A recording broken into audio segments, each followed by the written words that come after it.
that you fall down into the wolf area. Yeah. So really, basically, make life difficult for the animal lovers.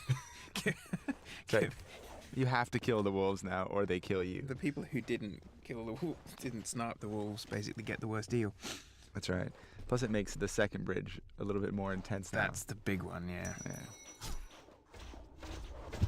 So this room in the original, it was the goal to try and create a sense of reality to sort of the progression. Like, we had to separate Peru into 4 levels, but when we were designing them, we made them so that they were supposed to fit together. We tried to keep the big door at one end, and then you'd be popping out on the other side into the new level. So they were very continuous, essentially 4 continuous massive levels, but they were split into chunks. One of the improvements is that actually happens now seamlessly, so you can carry on through it, and it's a little easier that way to be able to tell what some of the areas were supposed to be. And this particular area was supposed to be essentially a fortified entrance to the city, whereby you've got arrow areas with these sloped walls, and then holes for people to be able to, I don't know what they do, chuck rocks at people, or throw stones, or call them names and stuff, leading to the actual main entrance. Right, it was sort of the last fortitude of the Vilcabambans against the invading Spaniards. Spanish. That's right. And originally you came in.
So when we were first setting up what kind of levels, what kind of areas we wanted to go for, Incan areas, obviously, one of the big civilizations that people are very aware of and so forth.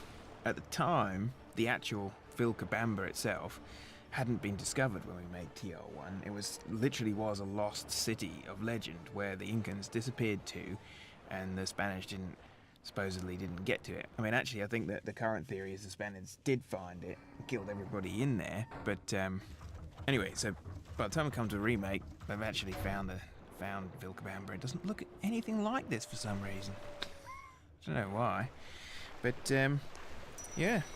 Yeah, when we came to sort of remake this village area, one of the things that was interesting was when Toby was like, we're going to remake the village, and everybody was like, there's a village? Where?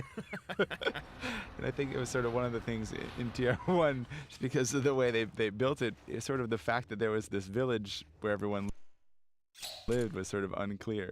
So we really wanted to sort of reinterpret the idea of there being a village to sort of clarify that to the user that, oh, look, it's actually a town and a civilization, and there are these little huts. So we sort of kept the individual areas that were in there the same, but we completely laid it all out and made a big wide open space in the middle where you can sort of see everything all at once and get the real sense that there was a civilization that lived in this area.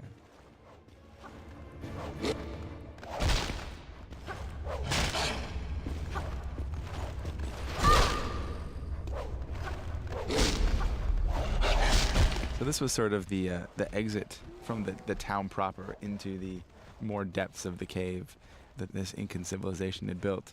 It was one of those spots in the original TO1 where I'm a big fan of sort of symmetric level design, because people generally, when they're building architecture, tend to be fairly symmetric about their efforts.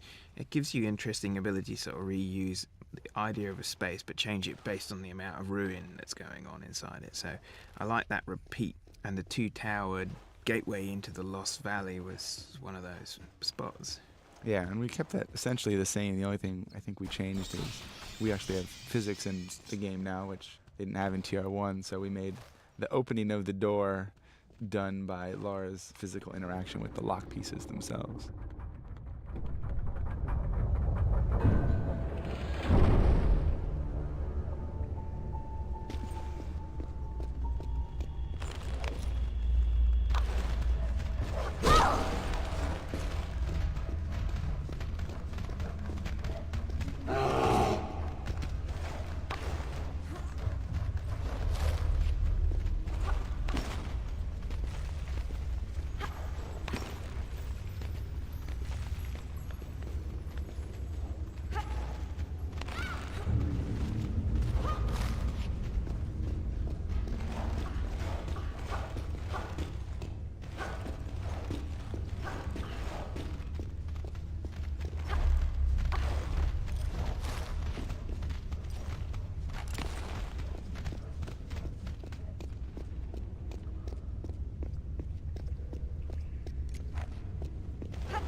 So waterfall area, basically entranceway essentially to the Lost Valley, was definitely one of the more memorable bits, I think, that people...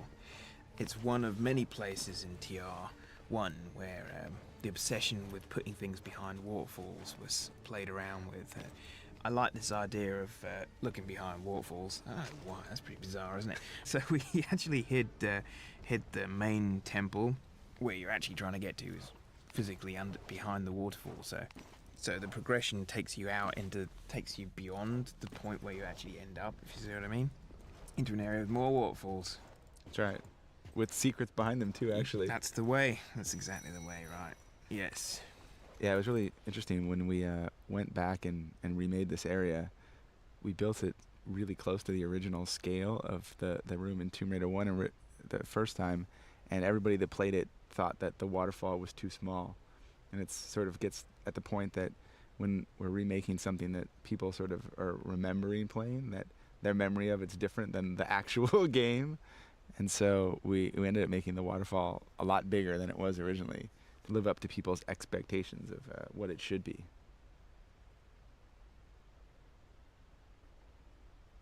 Strangely enough, this is actually one of the areas that I remember the most from Tomb Raider 1, was jumping back and forth across this river. Well, it was wanting to ramp sort of the... because we didn't have nice save systems, pretty much. If you died, you're going to be playing at least almost half a level, right, to get back to where you were. So jumping across the waterfall was just a way to sort of be kinder with the reset. So if you fell down the hole, basically it just dropped you into the waterfall. It's kind of like a little white water rafting.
The Lost Valley is probably the most memorable part of Tomb Raider 1.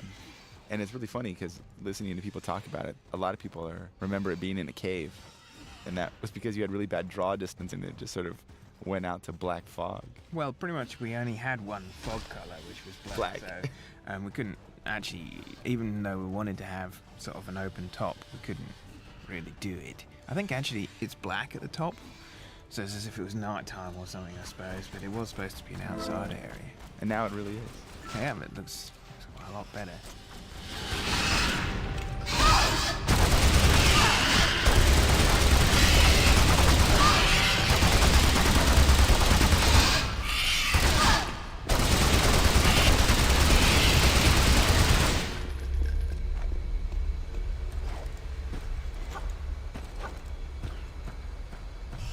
The Lost Valley is probably the most memorable part of Tomb Raider 1. And it's really funny because listening to people talk about it, a lot of people remember it being in a cave. And that was because you had really bad draw distance and it just sort of went out to black fog. Well, pretty much we only had one fog color, which was black. So we couldn't actually, even though we wanted to have sort of an open top, we couldn't really do it. I think actually it's black at the top. So it's as if it was night time or something, I suppose, but it was supposed to be an outside area. And now it really is. Yeah, but it looks a lot better.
yeah, T-Rex in the original, that was probably the most memorable bit for a lot of people, I think. Absolutely. It was one of the early 3D games, and having that guy hove out the darkness at you, out the draw distance, was pretty frightening.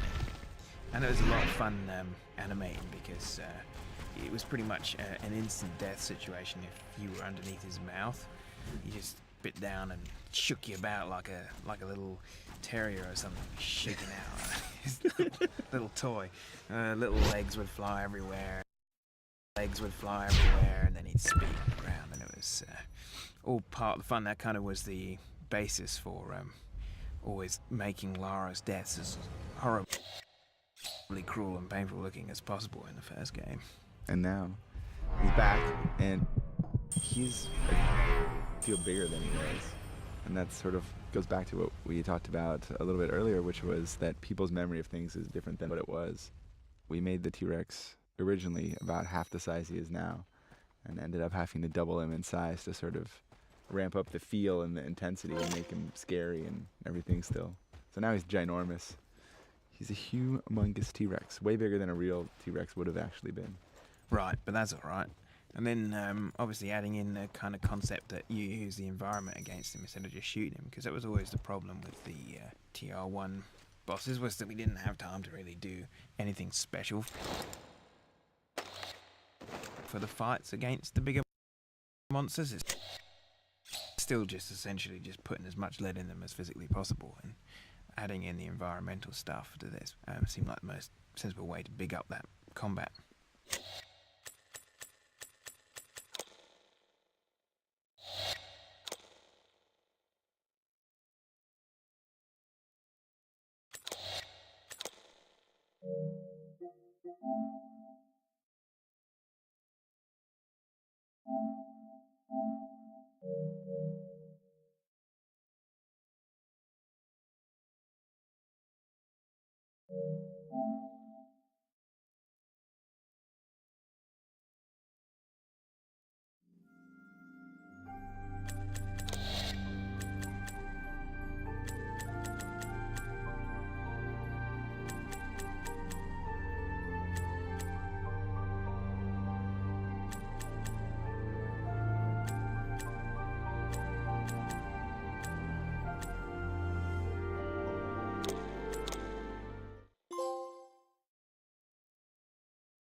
Midas Garden, I think we sort of we did the thing you guys intended, which was to build the Midas statue. Yeah, I mean, the garden itself was supposed to have, well, exactly, I mean, we had, we just didn't have the resources to build a gigantic statue in the,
C'est l'heure de ma petite mousse.